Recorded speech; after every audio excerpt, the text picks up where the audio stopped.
Okay, cool. Well, let's. I guess now that we're recording, I can ask you all a bunch of questions about like your story and stuff, and because I remember the first time we met. It was during. I'll just give like some context for people. So I work for a nonprofit, my own nonprofit in Latin America. Catherine is a freelance journalist working stories in Latin America. And we had this thing that like people that were listening to this, they're familiar with like social activism in Latin America. February of 2025, four, when the whole Timothy Livingston thing happened in Hotel Gotham. You remember this? Mm-hmm.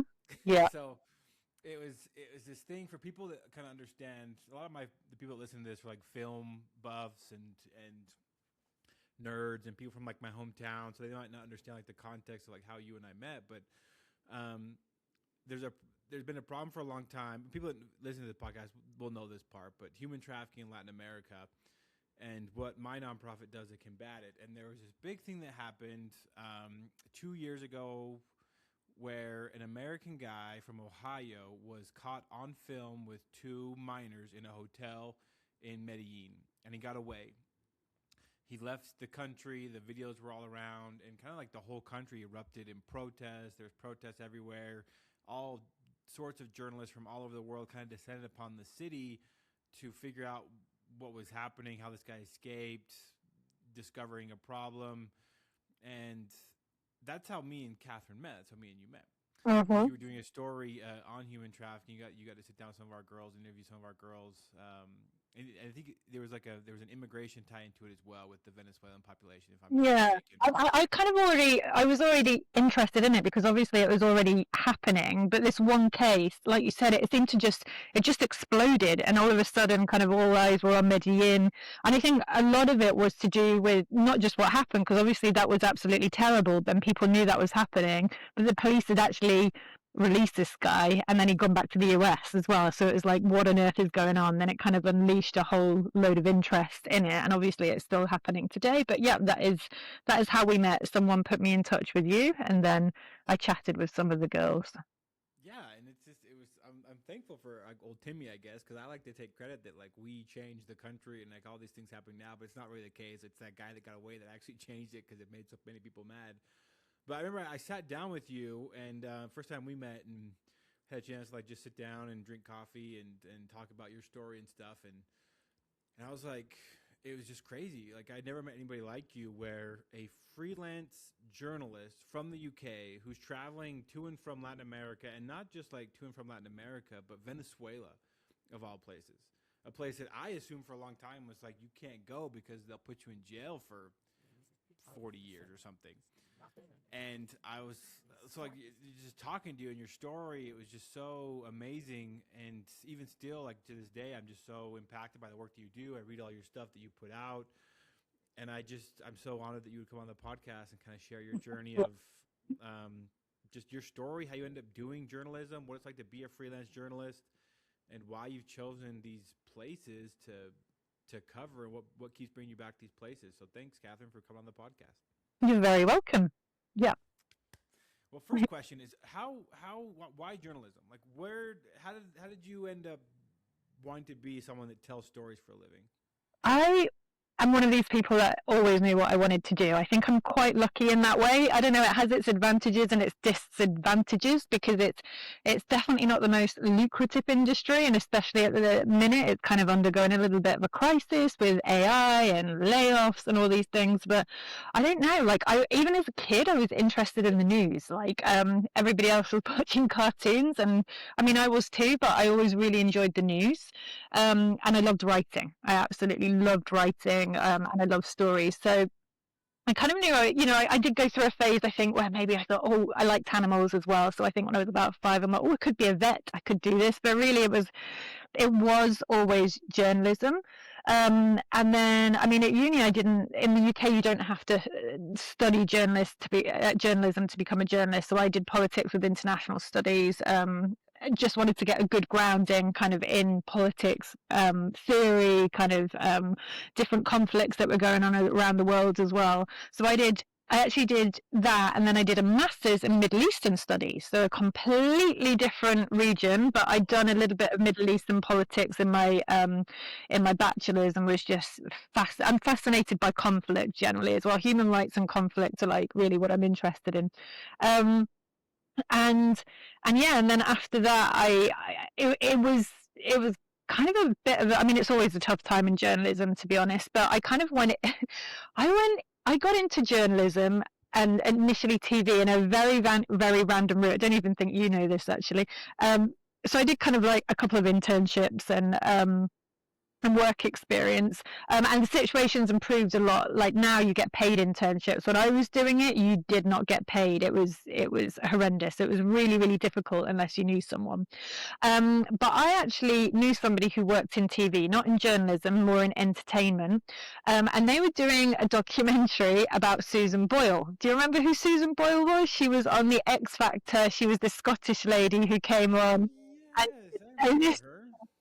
So, so basically, I got a job. This was my first proper job after doing my MA as a runner, and we call it a runner in TV, where you're kind of like, the very lowest rung of kind of the ladder, and you're just doing all the odd jobs and things. So yeah, I did that, loved it. Did another entertainment show as well. But then eventually, I got I think I got 2 weeks freelancing at the BBC in a really random department. But I'd gone to like a freelancers day, and I'd put my name down in case they needed anybody like on the HR list. And they called me one day and they were like, can you edit, and can you do this, like edit video? And I was like, well, not really. Like a tiny little bit. Like I had a little bit experience, but I really wasn't that experienced at all. But anyway, I went in for 2 weeks. They were desperate for somebody, which was great for me. And it was kind of like editing video clips and putting them on the BBC website and just writing like short captions. I really didn't know that much about editing. Like they kind of really had to teach me, but I got on with the team really well, and then they gave me a contract. And from doing that job, I was able to move into another department, in the politics department, kind of as an assistant, and then from that kind of into the main newsroom. So I kind of slid in, and yeah, that's kind of where it all started, really. Dang, I didn't know that. That's cool. Sometimes kids, like college kids, will ask me like what it takes to like get to a certain point, and like obviously like hard work is something that people can put in and they can control that, but a lot of times it just takes some luck. Like I can It's think of definite luck. Yeah. yeah, Luck, and someone who you know. And I think in journalism or in any job, if you don't know people, you've kind of got to go in like a little bit of a side route. And like with a lot of these things now, like, and it's getting harder. Like you apply for a job, and if I had applied just for a job at the BBC as I was doing, my CV didn't have enough experience. But you've kind of got to go in kind of round the back door in a way, and just do it a different way sometimes. I'm glad you brought up the AI stuff too. Like I hate AI journalism. I absolutely hate it. I can someone that like those that have an eye for AI, you open up an article and you just can realize it's by the title, by the way it's written, it's AI, and I lose interest like maybe 2 sentences in because you can just tell. Yeah. I think of like some of my favorite journalists, you being one, obviously, but like someone like Nick Kristof from the New York Times, like he puts a certain personality into his work, and AI like it just removes that personality, and I can only imagine just like it freaks me out a little bit, like the future of journalism just without personality, without anything like that. And there's a huge debate in the minute. Like I've got kind of no, I haven't got a hate relationship with AI. Like I love ChatGPT for certain things. Like I'm someone who's become quite dependent on it, even in my decisions. I'm like, oh, what do I do? Or like if I'm even like for when me and my friend will meet, she lives quite far away from me. We were going to a cafe, and I'm like, where is a good place to meet in between us? And like, it can be used for a lot of things. And it can be used for research, and there are a lot of, and this is the big debate going on in journalism, because there are kind of purists who are like, they just don't want it at all, and they're like, hey, AI should never be used. And then there are other people like, well, this is the future, like you can't just avoid it. And actually it's incredibly useful. Like to give an analogy, I remember years and years ago, like I worked in Asda, which is owned by Walmart, I think still, a supermarket here, and they brought in the self checkouts where you go to the checkout and you do it all by yourself. And I remember people complaining like, "This is terrible. It takes people's jobs." I'm like, yeah, it does, but it's more efficient and you can't like avoid it. It's just like there'll be new jobs or like, things evolve. And I don't know, that's kind of how I see it. I think things evolve and it is definitely scary for my industry, and there definitely are people, with kind of university essays or articles that will just be like, write this for me. But I think most journalists who want to write, I mean, most journalists who want to be a journalist, you don't go in to use ChatGPT. You write because you like writing and you enjoy that and you enjoy finding stories. And finding those stories is always going to take a human element, or like speaking like with the girls that I spoke to, like AI, at least at the minute, cannot take over that. But definitely in terms of the writing, it's a huge challenge, and the AI is actually getting better. Like some of the stuff it can do is pretty good. But yeah, it's a challenge, and I think it depends how we use it and what we use it for. It's really good for even for translation. I found it really good for, instead of just using Google Translate. If you want it to, like, if you've got something in Colombian Spanish, and I can translate things myself, but I'm like, that doesn't sound like, it sounds a little bit too literal. And ChatGPT is really good at giving you kind of like a natural way of how we would say it without taking the meaning. So it's definitely useful for some things, but I think definitely in journalism we're at the point where, or in any industry, we're trying to figure out how to use it kind of responsibly and ethically, because it is going to be used more and more. Yeah, to be honest, like, it is kind of a little bit pessimistic about. I don't understand how it's not going to take away some elements of the job, but it is definitely being used more and more, that it is going to start replacing some parts or some journalists, basically. Yeah. No, I hear you. Like AI is incredibly useful for like even this podcast. Like some of the art we create is with AI. Some of the captions that we do is with AI.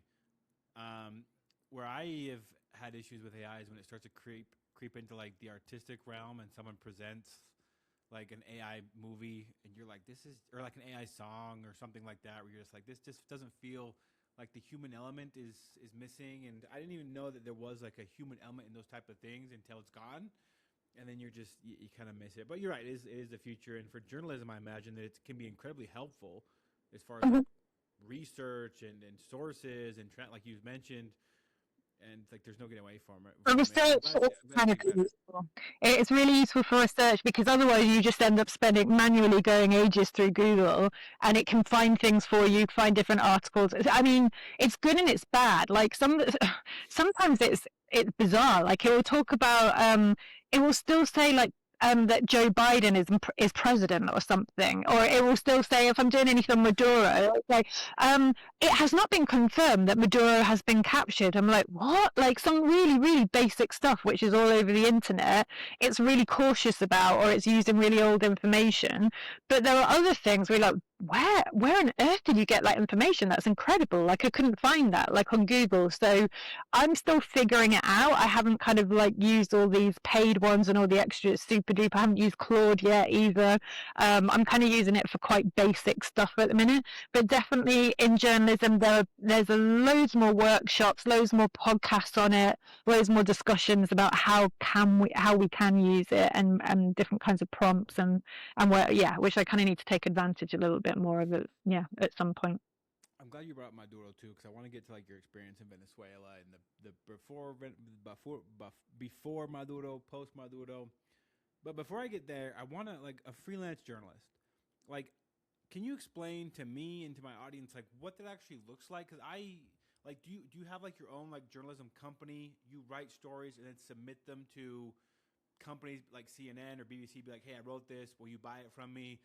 How do they pay you? Do they pay you? Like, who pays the best? Like, how do you survive and how does it work?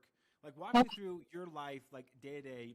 How do I How would it survive work for this? a Yeah. freelance journalist? This is a freelance journalism is a really tough industry. So, like before, I used to work for the BBC, and it was great. You know, BBC isn't as well paid as some of the media outlets like CNN or Sky, because I mean it's a public service broadcaster here, but it's fine. It's good. I loved the BBC. I absolutely loved working there. And then, I mean, I went out to do some volunteering on the Colombian Venezuela border with Venezuelan migrants, fully planning on going back to the BBC. But in the end, I didn't, and decided to work as a freelance journalist. And I kind of started from scratch. Like, not as somebody who's worked in a newsroom, and you tell people, you know, I worked at the BBC, I worked on the foreign desk, I worked for the international news channel.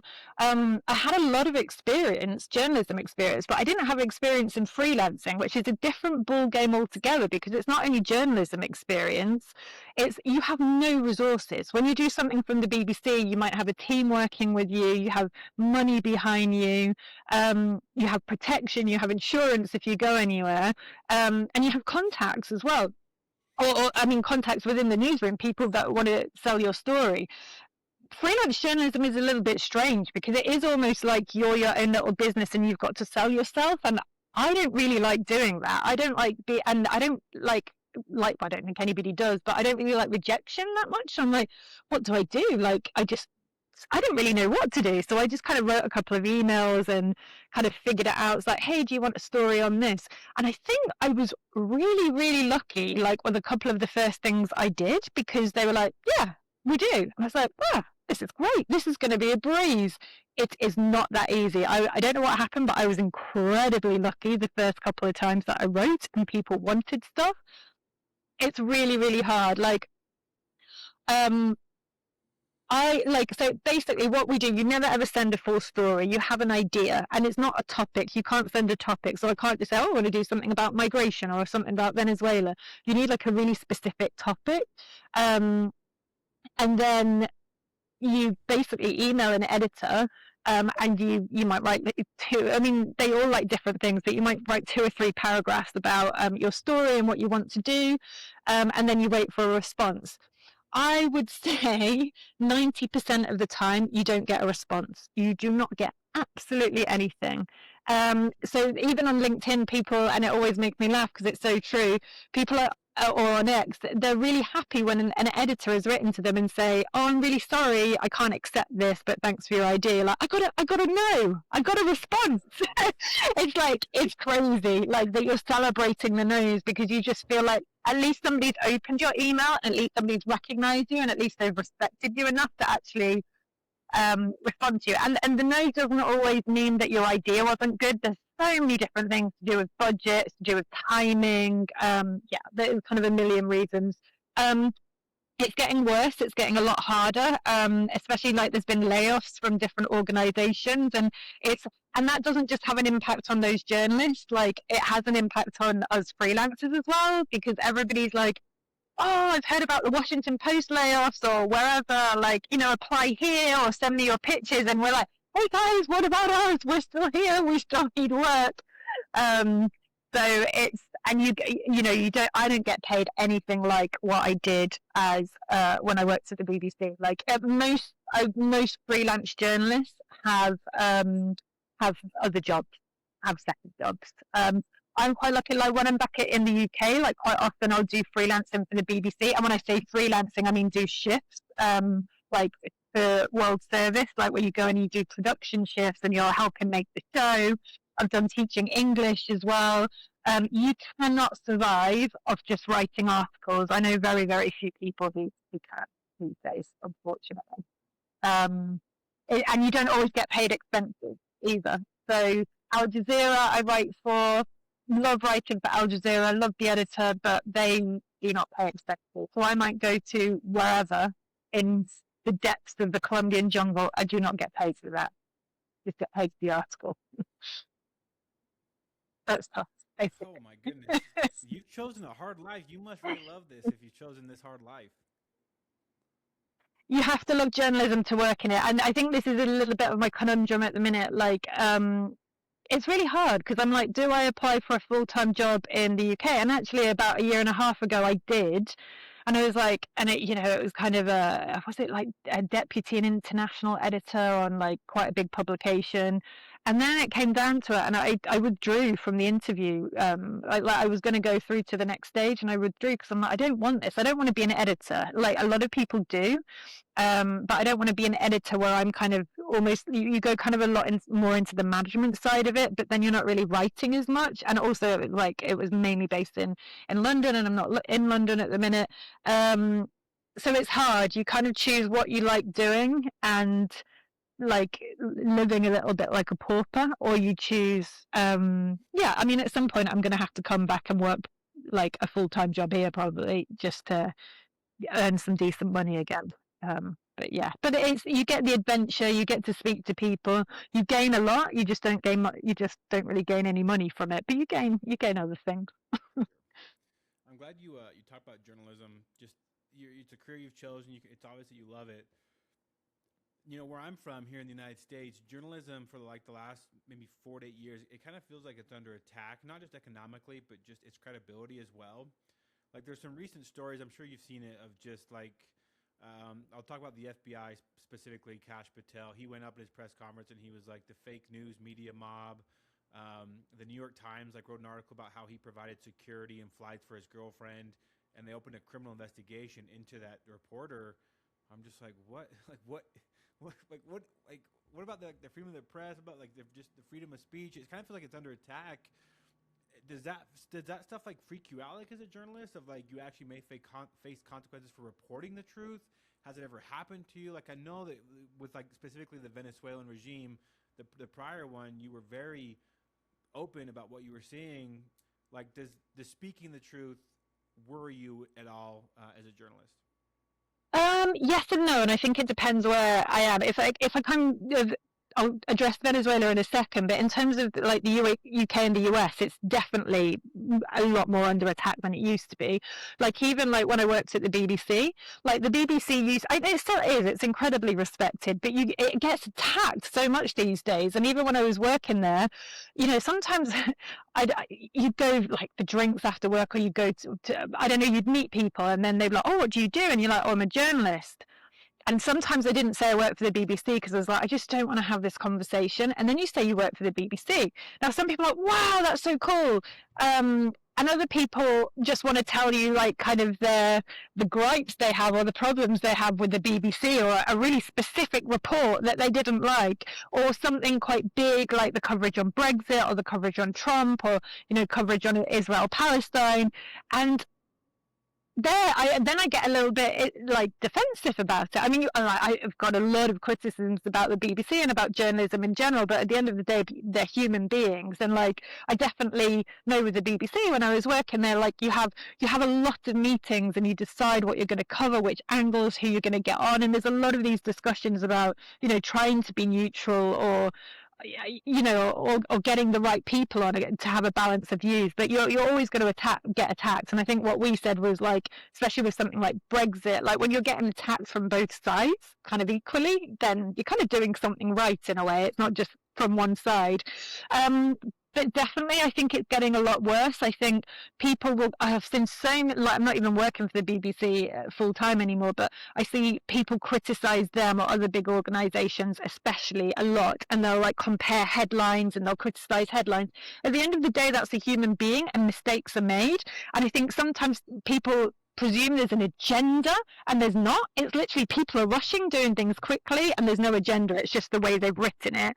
Or sometimes sometimes the public understand journalism. Like you can't always attribute blame to people when you haven't had that confirmed yet. So people are like, oh, they're supporting this side because they haven't said this. I'm like, well, that's actually not always the case. If you haven't got the facts, you can't really say anything. Even if you've got an assumption. Or social media has made it a lot worse, in terms of if you put anything. I'm a lot more hesitant of what I put on like X, for example. I think about it and what I'm saying. I do obviously when I'm writing as well, but usually that goes to an editor, and then a copy editor as well, who will look at all the grammar and everything. So, but with X or something, that's just me, and you can get criticized like so easily on it.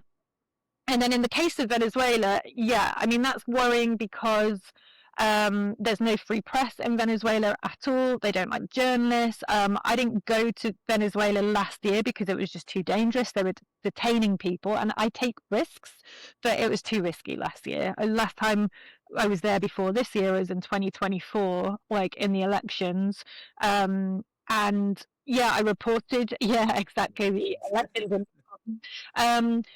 Um, but that was tense after the elections, which it was very, very obvious that Maduro lost, and I was there speaking to people in the queues, and like even before that, and everybody wanted to vote for Edmundo Gonzalez, who was the standing candidate for Maria Corina. Obviously, there were some Chavistas still, but they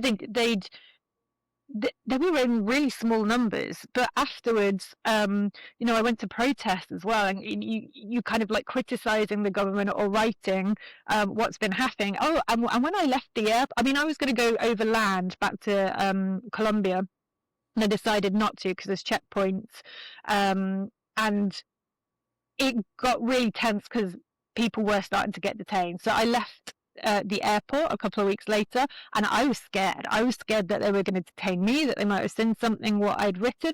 But it seemed with foreigners, they wanted to get rid of foreign journalists as quickly as possible. I didn't know if they knew who I was, but they literally just kind of waved me through, and that was it. It was easy to get out. But this time, I was worried about going back in again because I've written since then quite a lot on Venezuela. But I mean, I got in. I was kind of surprised in a way, but I did. And I do try to speak to different people. Like, so this time I spoke to Chavistas, like supporters of the government as well, and I published an article on them because, you can and for me, it's like really important. Like, I've got my own views about the situation.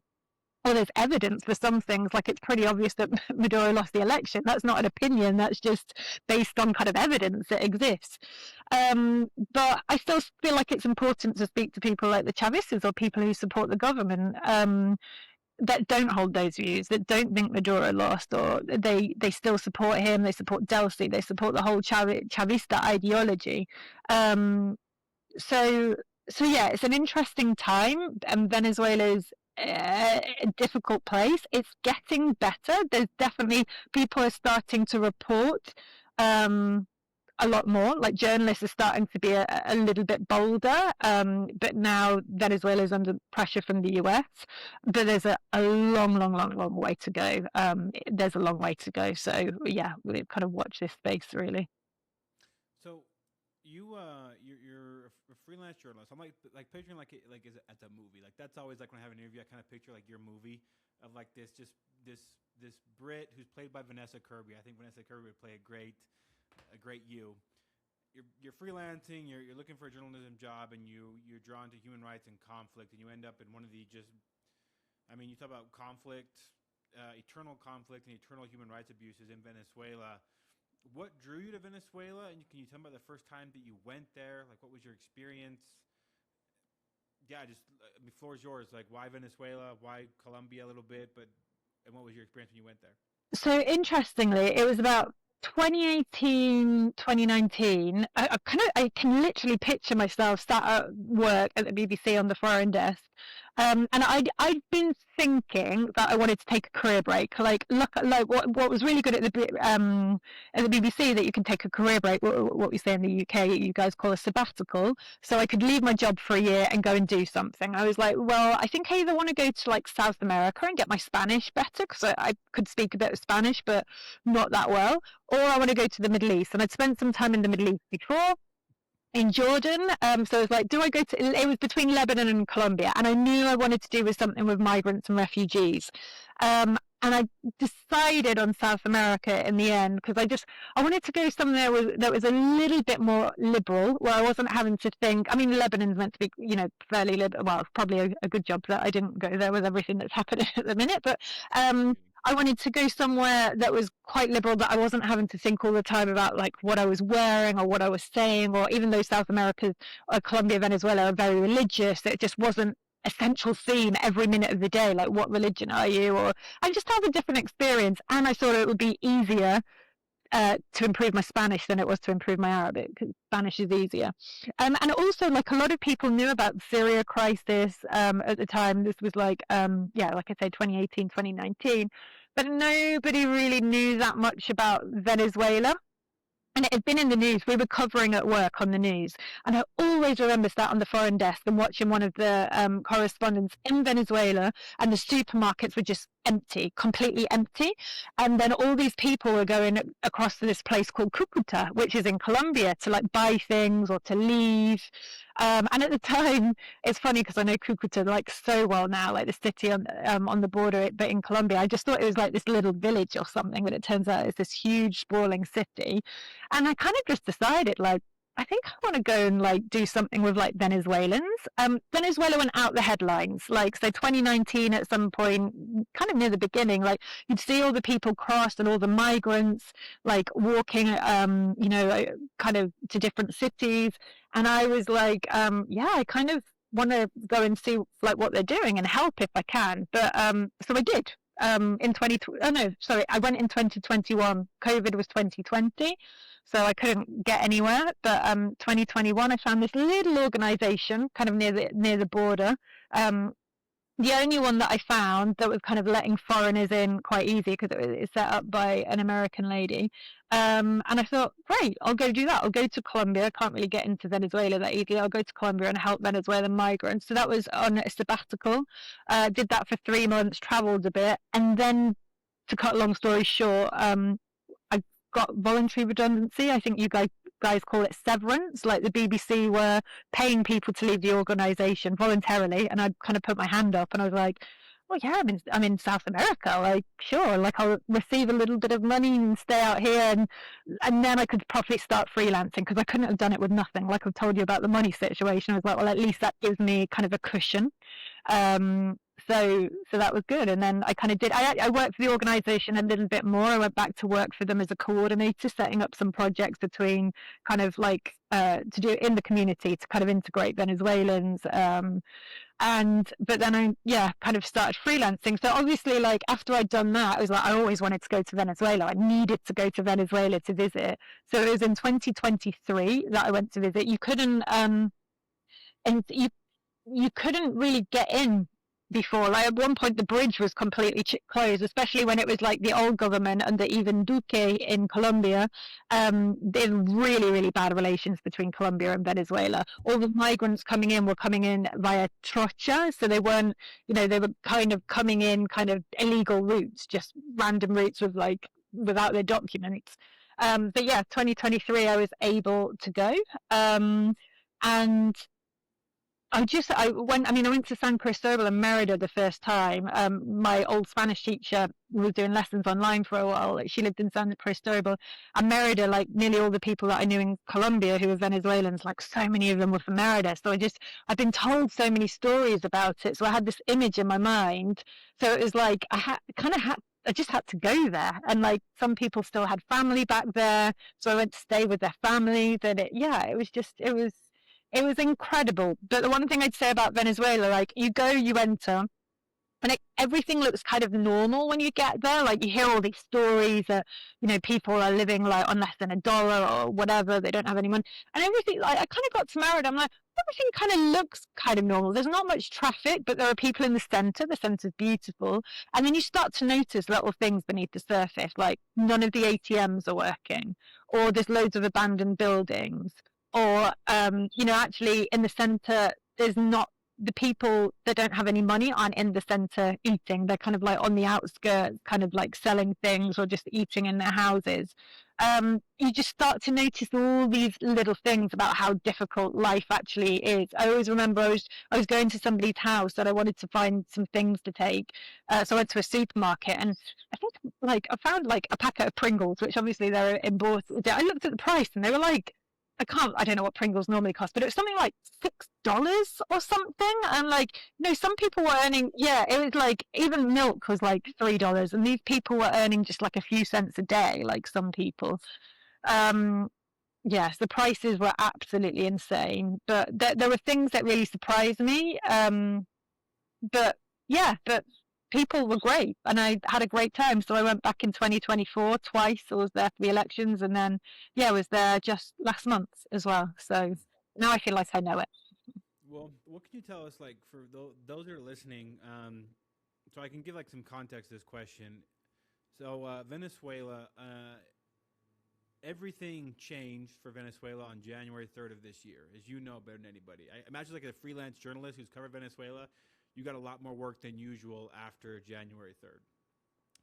I don't even know if I can call him a president. The dictator of Venezuela was captured by the United States. He was taken to New York to face charges for drug trafficking, and among my circle of friends, I have a pretty good circle of friends of just kind of diverse political opinions. And the first one, maybe people that lean more to the left, were outraged. This was broken international law. This was a tyrannical act in the United States. There was that reaction, and then there was a reaction of Venezuelans, I think, across the world, which I think surprised a lot of the people who might not have Venezuelan friends. Where, like, for me, at least, I can just speak for me. Like, I don't have a lot of Venezuelan friends. I probably know 300 Venezuelans, in my circle, in Colombia, in the United States, and other places, and not one of them was not excited about the capture of Nicolas Maduro. And so my next question is two facets. Like, can you help people understand, for those of us that have never been to Venezuela or might not have any Venezuelan friends, what was life like under Nicolas Maduro, and why would Venezuelans celebrate, at least some Venezuelans celebrate, after he was captured, either legally or illegally, depending on where you fall in the aisle, by the United States? Can you help for us, like, walk us through kind of like people's train of thought there? Sure. Yeah, I'll just start by saying, like, you mentioned kind of like asking the question if you can call him president and called him a dictator. Actually, like, this is one thing I've, in one of my articles, called him president. I think this was last year, and got attacked on social media by he is not our president, because basically he lost the election. But it's quite, I mean, it's difficult if you're writing an article and people don't know. You kind of have to say president. And the way I explain it to people, he was president, but he wasn't a legitimate president. So for the, like, when a president is kind of someone, he held power. He still had power, even though it was kind of fraudulent, basically. So it was a little bit, it's kind of, when you're writing articles, sometimes it's very difficult to explain all of that in a headline. So kind of, I always have to explain it a little bit later on. But generally, even Delcy at the minute is called interim president, even though she hasn't been elected. Anyway, so January the 3rd, so a lot has changed since then. People were waiting last year. People were anticipating that something was going to happen. Like, I was kind of near the border. I was in Cucuta in Colombia in December, and everything had kind of gone quiet. I'm like, something's about to happen. And then it kind of did after I went back, like 2.5 weeks later, it happened. I was back in the UK, and normally my phone's on silent, but I heard my phone go off in the night. I must have left it on. I was getting videos, and I woke up in the morning, I'm like, oh my God, there's kind of sometimes an attack. And, there was 5 hours difference between here and Colombia at the time. And then I started looking when I got up, and I was like, oh my God, what on earth is happening? Maduro hadn't been taken at this minute. It was still middle of the night in Venezuela, and I was about to go hiking with my hiking group. So I was kind of like glued to the news, but going to, like, pick up my friend to go hiking, and then I picked her up and we were driving. And then my mum, funny enough, like, considering, my mum tells me news, and it's normally about 2 or 3 hours or even 2 days later. I'm like, yeah, Mum, I know, I work in news, I do realise this. But my mum was the first one to tell me. So I saw a message flash up on my phone. It's like, they captured Maduro. And then I heard it on the BBC. I was listening to the BBC radio. I heard it like 10, 20 seconds later. And I just was like, oh my God. I didn't know what to do. My friend was like, are you okay? I was like, I don't know whether to pull over. I don't know what to do. Like, I was in shock. And that is like how all the Venezuelans said that they felt as well. Like, so I think a lot of people were really happy, but I think that almost came a little bit later. Most people I spoke to, like, at first they were in such shock because they'd waited for this moment for so long that they could barely believe it. And then there was a lot of jubilation. Like, there was just like, there was excitement. No one could kind of really believe it at first, but there was a lot of excitement. And then after a few hours, that kind of turned to fear, because it was like, okay, but they've not taken Delcy, they've not taken her brother, they've not taken Diosdado Cabello, which everybody's really scared of, like more than Maduro. So everyone was like, what next? And then all of a sudden, you know, there were a lot of police and a lot of military in the streets. So it was like a roller coaster. That first weekend, like people went from shock to happiness to despair and fear, deleting messages off their phone. And it's kind of settled down a lot now. And so in 2025, like I told you, like I couldn't go back to Venezuela. They were since 2024, even before 2024, but definitely since the election campaign and after the election, they were detaining a lot of people, journalists, opposition members, protesters, kind of, you know, loads of people. And it could just happen at any time. And they were charging people with hate crime, conspiracy, treason. People didn't have access to like private lawyers. Some people were in a lot worse conditions than others. Some people were in prison, but you know, it was bad. They couldn't contact their families, but they were kind of surviving. Other people were tortured. Other people were in cells with kind of common criminals. And there was like hierarchies within those cells as well. So they weren't just dealing with the state. They were dealing with criminals, like drug dealers, assassins, kind of all kind of people. Now, after the US intervention, things actually pretty quickly started to improve in that way. Political prisoners started to be released. And then they passed this amnesty law. Still loads of people actually in prison at the minute, but a few hundred did get released. And I felt a lot more comfortable to go back into Venezuela. I didn't think I was going to get detained. I hadn't heard of anybody getting detained really this year, or if they did, they were released very quickly. So repression has eased, but it still exists. In fact, today, it was last night, they announced the end of this amnesty law. All of a sudden, nobody really knows why, but they've announced the end of it.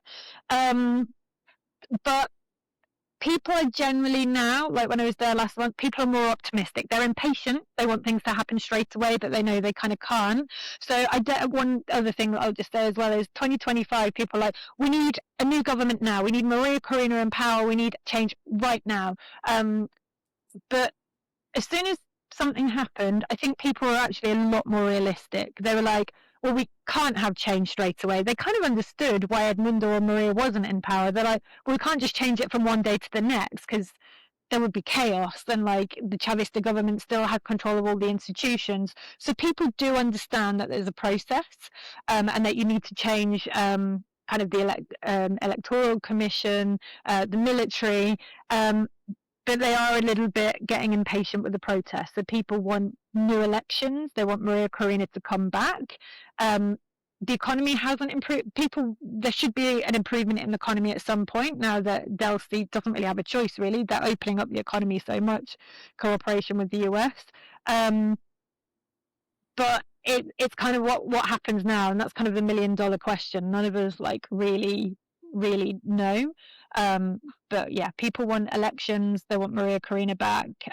But we just don't know if that's definitely going to happen yet or not. Yeah, I remember kind of the same thing. Different. I wasn't going on a hike. I was actually sleeping. I was waking up, and my former coworker, she's Venezuelan. She's been here for 20 years. She was texting me at like 5 in the morning. That's usually when I wake up to go work out. And I was like, what in the heck? And she's like, have you seen the news? And I was like, no, like, what are you talking about? And so she's like, go on to X right now. And I look on X, and I think the most liked tweet I'd seen at the time was Gustavo Petro's, where he's like, this is outrageous. Like, the U.S. is attacking Venezuela with, like, the bombs and stuff. And then the next one I saw was Trump's, where he was like, we've captured Nicolas Maduro, and he's on a plane back to New York along with his wife. And I was like, oh, my gosh. And so, like, you read the news of just how this military operation happened, like, in 3 or 4 hours. The word starts to spread. WhatsApp goes crazy. Even, like, you know, Colombians celebrating for Venezuelans in Dominican Republic. So, like, all these different people. In Utah, where I live, we have some Venezuelans here, and we went to Cafe Rio, this Mexican place, got tacos to celebrate. And then with our whole group of survivors that live here in the mountains, there's probably like 25 of us, we went to this Venezuelan restaurant, bought the place for the whole night, like $1,000, and just like went crazy to celebrate and got all the arepas we could eat.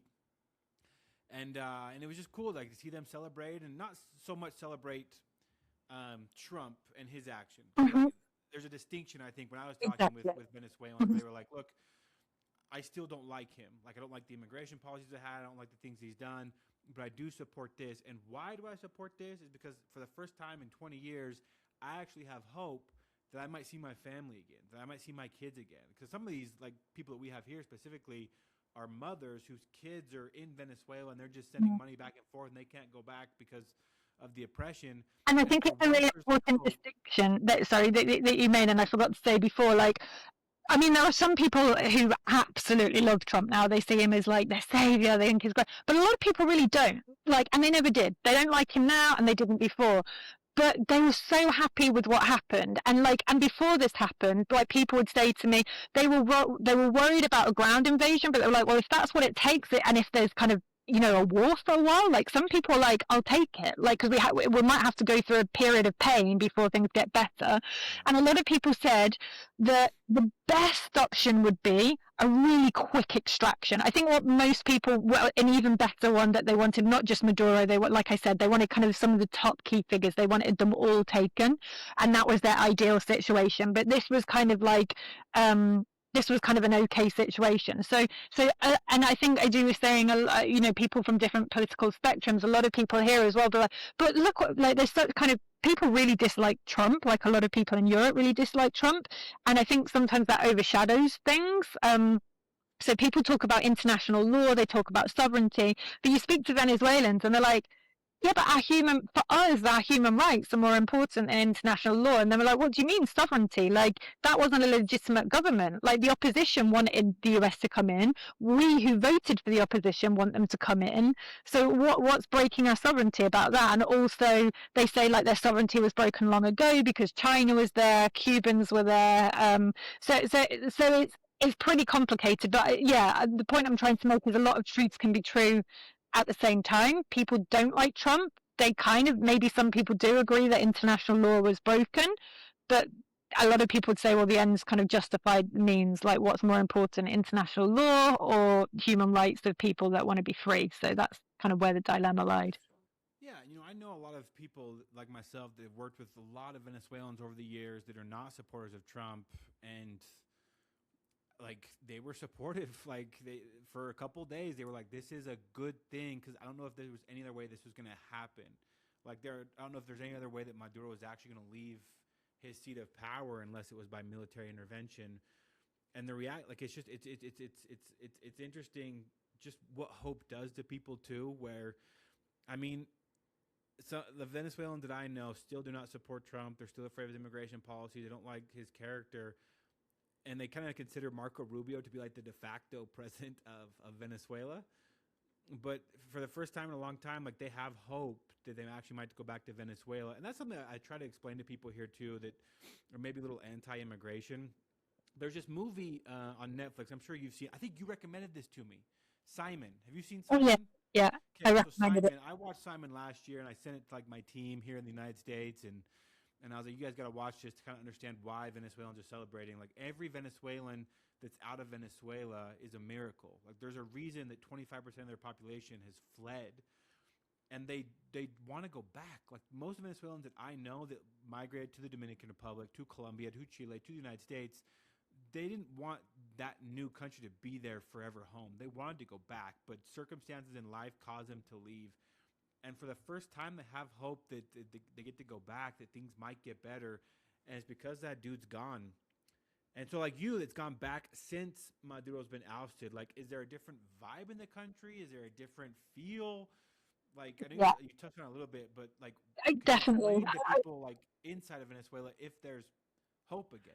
Yeah, there's definite hope, and like I think there always was some hope, and I think that is kind of what's quite extraordinary about Venezuelans. I remember after the election, I kind of asked people. I remember being in Madrid on the day when Maduro was inaugurated again, and like I said, there was like a huge like protest in Madrid that day, and I just remember saying to this man, like how do you keep going? Like, Edmundo hasn't arrived. He's not been inaugurated. It's Maduro. And he's like, hope is the only thing we have left. like if we lose hope, we lose everything. So like so many people have said that, and so many people like as well, like a couple of people have kind of likened it to like a flame in a way, you know, at times it's kind of like burning really, really bright and strong, and other times it's just this tiny little flicker, but it never ever goes away. It's always there. Um, and there's always that hope. And this is quite different. Like now that something's happened, I would say like before the elections, there was definite hope, but more that kind of like that fairy tale kind of hope. Like I think it was like this big dream. Now that Maduro's been captured, people are like, something will happen. People are still a little bit wary because not everybody completely trusts Trump, and they're not so naive that they think that Trump has done this to give them democracy. They think that's kind of a side effect which could benefit them like quite a lot. But they definitely are hopeful, and they think, you know, he's kind of said about stabilization and recovery and then a transition, and the fact that he's got this three-phase plan, people think, well, there will be an election at some point, so something has got to happen. So people are definitely more hopeful. And in terms of people returning home, I mean, it was happening when I was there. People that had left, most people, like say after the election, especially some of the activists that had gone because they were being persecuted or there were arrest warrants out for them, they've started to come back. So people definitely are already returning. I mean, I was in Madrid just a few days ago for the big Maria Corina. She had a big tour there, a big rally, and there were people there that have lived, you know, in Spain for like 10 years, even one woman for 20 years. And she was like, I've never really thought about going back because this is now my home. I've made a life here. But she's like, oh, honestly, this weekend, she's like, it's had me reconsider. Should I start packing my bags to go home? And another woman who'd been away, I think she'd been away for 8 years, she said, I have my bags ready. I don't think she actually had them ready, but, you know, metaphorically speaking, she'd had them ready. She was ready to go home. So there are a lot of people ready to go back. There are other people that won't go back. They've made their life. They'll go back to visit. But one guy was like, I don't have anything left there. I don't even have family there anymore. So I'd love to go and visit, but, you know, I'm going to kind of stay here. And other people that will go back, but not straight away. Like, in fact, I met this one woman. She'd only left, I think, like 2 months ago because an opportunity came up from someone she knew in Madrid, and she's like, oh, of course, like Venezuela's my home, but I'm going to be here for at least a couple of years because Venezuela is going to take a long time to improve, so I don't need to be there like right now. But people will go back, and people want to go back, and they're excited kind of about the future, and those that are there are excited to kind of be part of that transition as well. Yeah, I'm really excited for him. Honestly, I'm really excited because I've just seen so much suffering. You kind of because the policies in place causing so many people to leave. Like, there's people that take advantage of that, and like over the years, like in my 14 or something years doing anti-trafficking work, we've probably rescued 300 Venezuelan women. They were trafficked by the Tren de Aragua to places like Peru and Chile and the Dominican Republic, and so many on the border. Some of the girls that you met, like when you were down with me, like this sweet little thing that I know, she was crossing into Cucuta when she was 10, and that's where she was exploited.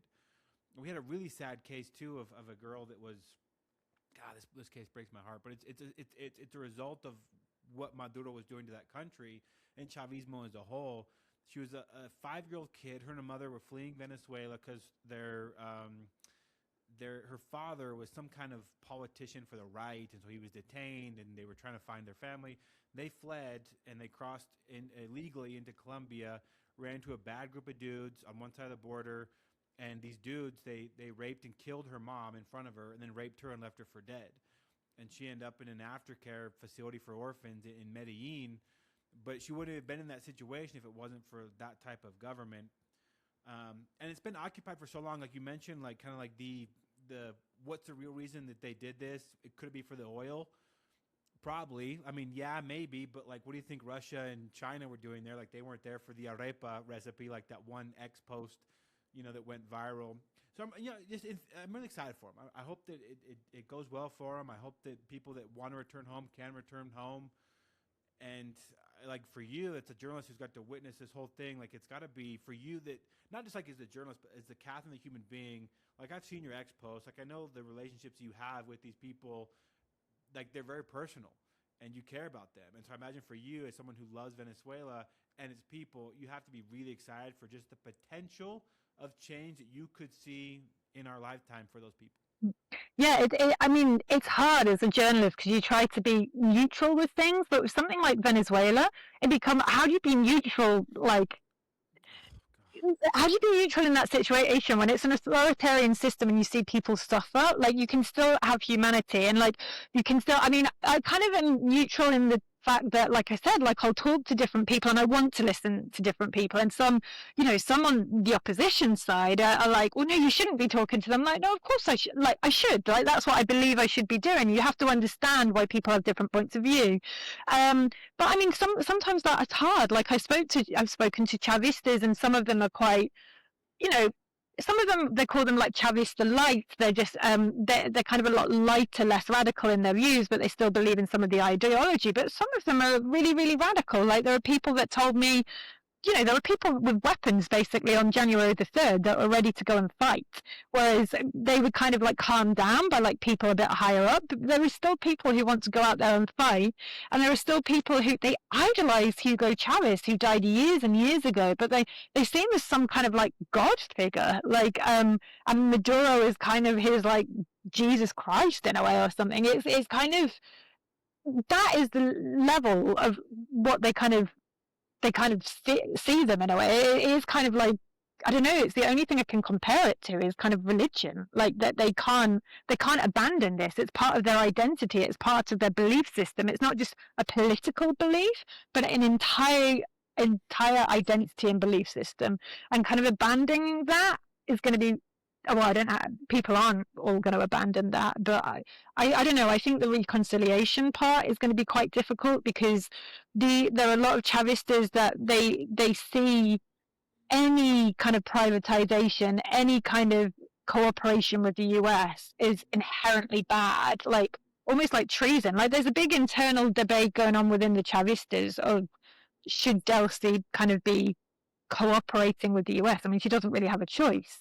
But there are some people that really, really would almost rather die than see that happen. That's how like extreme like some of them are. Yeah, so it's going to be a long road ahead. Well, you've covered Venezuela for all these years. I imagine you'll keep doing so. My question for you now is like, what's your next big adventure? Like, what's your next big story? What's the next thing that you're looking to explore? What is your next step, I guess, in this life adventure that you're living? Well, the next thing that's kind of on my mind at the minute is definitely the Colombian elections. So that's the end of next month. So I'm going to go back to Colombia in about 3 weeks. And this is going to be incredibly interesting because we've just had the first leftist president, Gustavo Petro, and now we're seeing if we're going to have a continuation with that with Cepeda, or if it's going to go to the right wing again. And it's going to be very, very, very close. And the candidates, there's no real centrist candidate. You've kind of got Cepeda on the left, and then you've got two pretty right-wing candidates as well. And we just don't know what's going to happen. There's two rounds. So the first round is quite likely that Cepeda, the leftist candidate, is going to win. But in the second round, when there's alliances, because only two candidates go through, it's very likely that one of the right-wing candidates will win. But we don't know. It's going to be incredibly close. That has implications. What happens with Venezuela as well. And with Trump as well. I mean, if it's Cepeda on the left, Trump hasn't liked the left, and he hasn't liked Petro very much. He's threatened to bomb Colombia as well. In fact, there's even, I think soon, I saw something online today, there's an anti-imperialism march which Cepeda has called. So that is going to be very interesting, and security as well.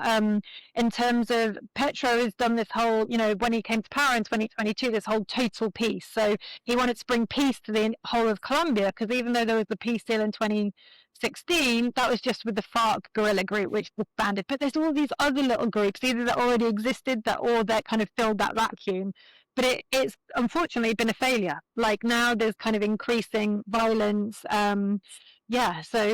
So that is the next thing: security and Colombia elections, and just what happens next, and how that impacts Venezuela as well as Colombia and the entire region.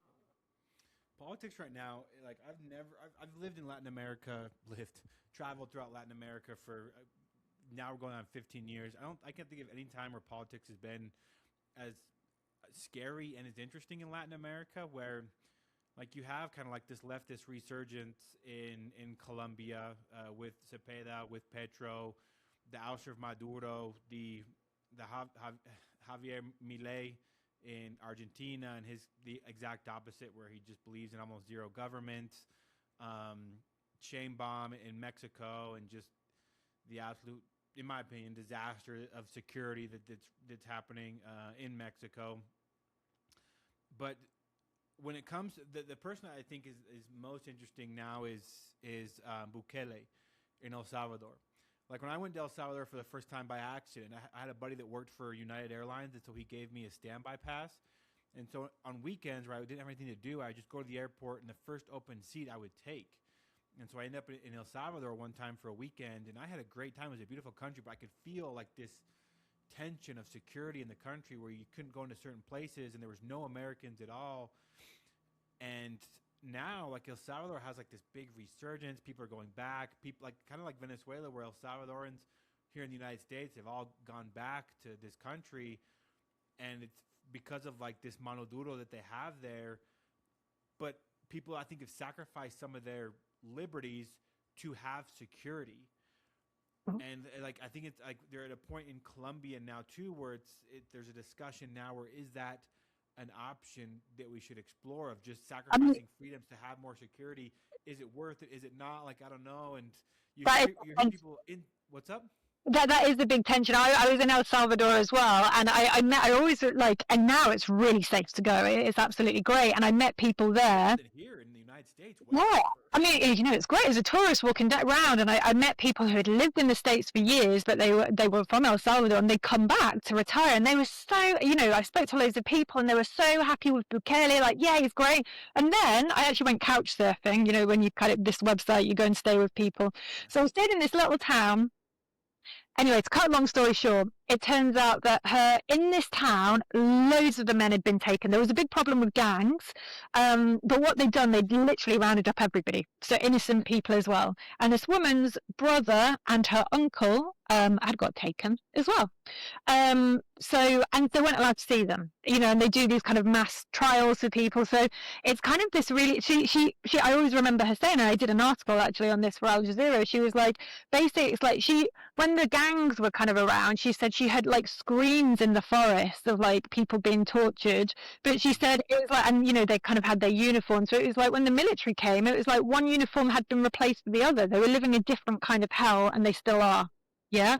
So it's really hard. Like there's kind of this massive trade-off that people have. It's like some people have really suffered. There's been huge human rights abuses under Bukele because innocent people have gone to prison and they're not that treated that well. But on the other hand, people are like, well, I can walk freely now. I've got safety. And like it seems to be these two extremes, like no in between. I kind of never really understood.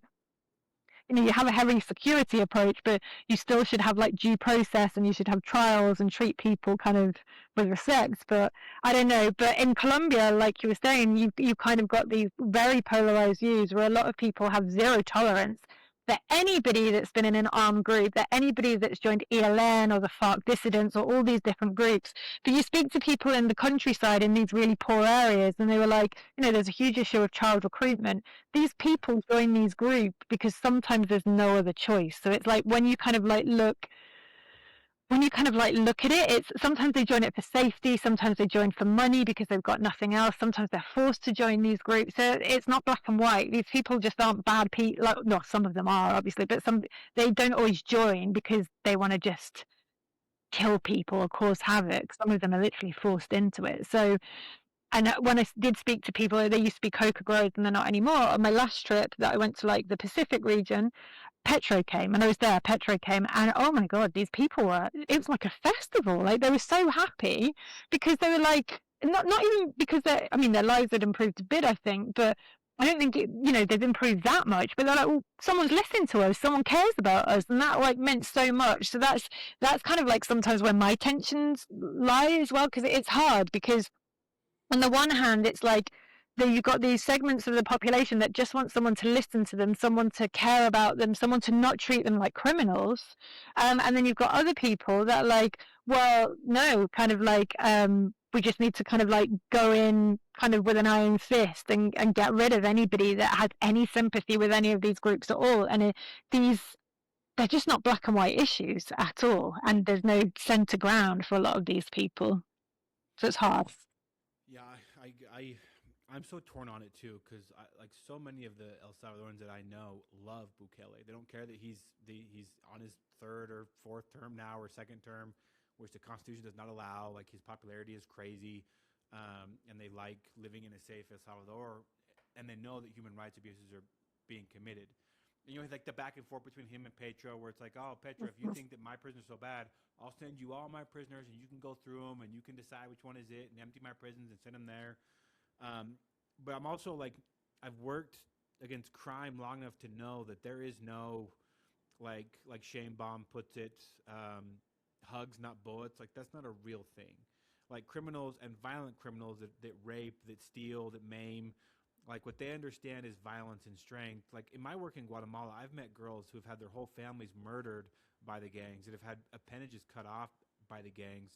And those people, they understand strength and violence, and so there has to be some kind of strength from the part of the state to prevent that. But at the same time, like I don't think there's anything more unjust in this world than incarcerating someone who's innocent, and Mm. for a long time too. So it just politics is so it's so diverse now in Latin America, where you get the extreme right, the extreme left, somewhere in the middle, these extreme ideologies of hugs not bullets or mano duro, and you just wish the best for them, and because it doesn't seem like it's going to get any less crazy in the coming years. Yeah, it's hard, and then I mean that's what's going on at the minute. There's so much polarization in Latin America because of these because of what's happening, and you can kind of understand it from different perspectives what different people want, but it's not easy. There's not an easy path at all. So yeah, we'll have to see what happens, but it's not easy. Well, Catherine, I have a few questions as we finish up. Thank you for those thoughts and those insights. I think there are people will be really interested to know, like someone that's been on the inside of all these places, what the inside scoop is. And you're a journalist, so you gave us some great examples. Just some final questions for you as we close up. I know it's almost supper time where you're at. Oh Um, yeah. what what would you consider the best story you've ever told? Oh, the best story that I've ever told.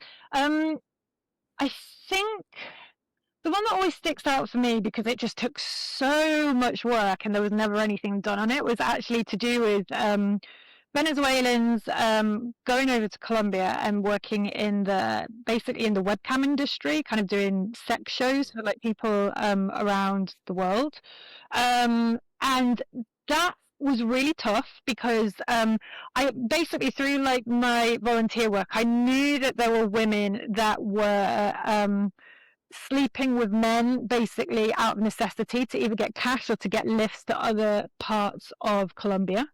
So I was kind of interested in that and started investigating a little bit. And I found something on this study, like that this Cucuta organization had done, but there was one tiny, tiny section on webcam. And I didn't really know anything about it. There was kind of like hardly any statistics or anything like that. Anyway, I ended up speaking to different people. Um, and speaking to some of these women who were working in these kind of webcam houses. So they weren't just some people work in studios and they're actually legal, some of these studios as well. And they do that and they've kind of got rules and regulations, but other people literally live in houses where, I don't know, there might be 7 rooms or something, and they live, work and sleep there. Some of them are treated okay, some of them are treated really badly, and some of them are actually run by trafficking gangs. There's kind of all shades of grey, yeah. And that was interesting because I just had this tiny little study to go in this section of a study and nothing more. And it was speaking to people, and this person knew someone else I could speak to, and then someone else. And I was kind of proud of that story in the end, because it kind of told some, and now there's been a little bit more done on it. It kind of told something that nobody else was like really telling. And it was hard. Like it took a lot of work, but it was kind of one of those ones that in the end you're like, I'm really glad I told that story, and it kind of got out to at least some people in the world. Yeah. Jeez, yeah, we've had some girls in our foundation that have left and have done webcam, and it just breaks my heart. And I ask them of like, why webcam, why OnlyFans, and they just tell me like, at least this way, no one ever touches me. Yeah. And I'm just like, oh god, like you deserve so much better, but I get it. But I get it. Um, in a movie about you, who plays you? Oh my word, that's a really difficult one. Oh, yeah, give me some ideas. That's difficult. I can't think of any actresses at the minute. Oh, I found one that's British. Have you seen the new Fantastic Four movie? I haven't actually. It, the lead in that one that plays Mrs. Fantastic, Sue Storm, I think is what her name is, Vanessa Kirby. I think Oh, she Vanessa would be. Kirby. Yeah, I think she'd be Yeah, perfect. I think you mentioned her earlier, didn't you? Yeah, As well, she. Yeah, I Vanessa. think she'd play a good young I, journalist freelancing until she ends up just I in have Venezuela running from the colectivos to never tell the ever story. thought about that. I'm going to think about. But one of my favorite actresses, she's older than me. But I do love Kate Winslet. Like I absolutely love her. I respect her as an actress, but just as a human being, I just think she's kind of, one of my role models. Like just so many things for women, with aging, with just telling it as it is. I just think she's incredible. So maybe she could play an older me one day. Okay, I like that. I'm gonna write that down. I thought of the collectivos too just now. We didn't talk a lot about the collectivos, but I think that's another thing to mention about Venezuela is this paramilitary, private, public police force that Maduro used to run. Like a lot of my girls had really been hurt by the collectivos over the years. Yeah. Okay, what is your favorite movie? I always get for literally about 25 years. I think I've given exactly the same answer, and I think it still holds. So, like Braveheart, which came out absolutely years ago, I think it was the first film that really. No, probably not the first one, but it really kind of touched me in so many ways. Like, I love history. I kind of love a sad ending, and I don't know. It's one of those films. Like I love like films, movies that kind of teach you something about history, but then they have romance, they have friendship, they kind of have you questioning like different things. So that one, and if I just give a couple more, Blood Diamond as well. I really like Oh, that. that's a good one. Yeah, and Argo as well. Yes. Oh, Argo, like so I just all of these kind of tense. I love kind of like tense films, but I don't like overly dramatic films in terms like even like James Bond type stuff. I'm like, oh yeah, that's so unrealistic. Even though there are other unrealistic things that I love as well, but I don't like it. I like it Hollywood enough, but not too Hollywood, like not too action. that's funny because like when I was thinking in my head of just like your movie, right? Catherine's movie, what it's going to do. I kind of picture something like Argo, Yeah, I where a love Argo. freelance journalist goes to Yeah, Venezuela to get the story from real Venezuelans, and then has to get the heck out of there before Maduro and his collectivos yeah. find out. I'm just like, that is, oh, that would be a good story. Um, best part about the UK. Oh, okay. I was just speaking to my cousin about this today. I was out walking and I almost felt like a euphoria at how nice the day was. So best, I'm going to answer in a couple of ways. Like what I realized, what I really, really, really missed about the UK, which you don't realize until you're away from a country for a long time, is the seasons. Oh, I just miss them Oh, so much when I'm in Colombia. And now it's like we're at the peak of spring and it was a bit late this year compared to last year.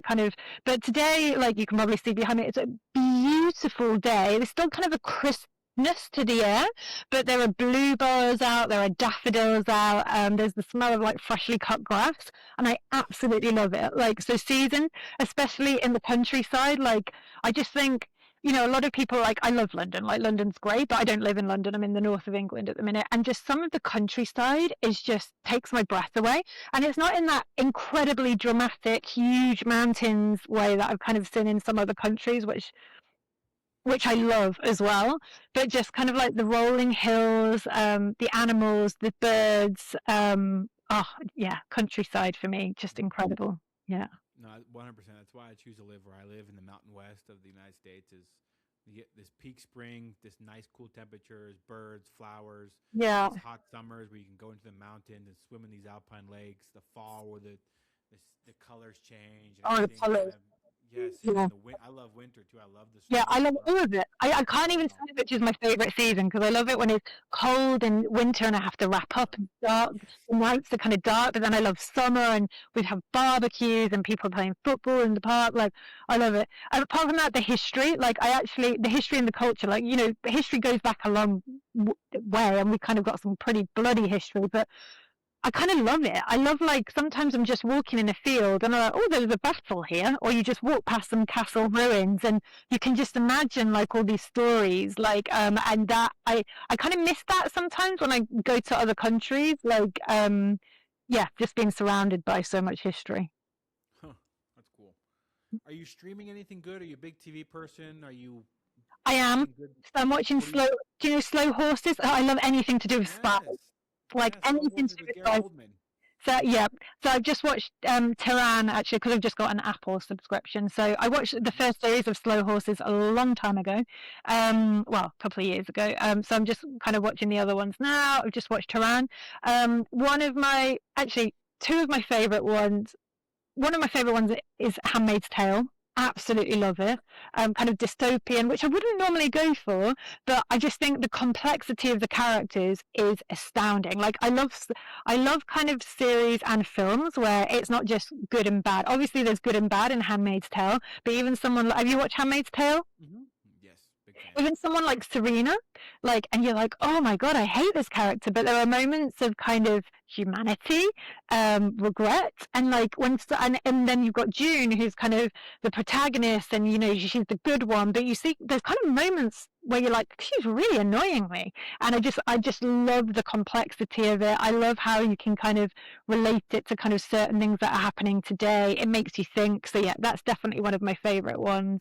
And then another one is Outlander, which is I think there's two Outlanders, but Outlander it's actually a time travel one, but there's not that much time travel in it. And again, don't normally like time travel, but it's set in kind of very old Scotland, and then there's kind of bits that kind of move a little bit more to kind of the 20th century, and then they kind of go to the US. I think they're in France at one point, but I learned a lot again about that. Like I learned a lot about Scottish history, the French Revolution, the American Revolution.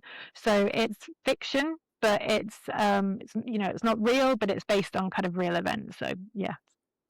That's cool. Okay. What do you do for fun when you're not Oh, journalism? that'd be fun.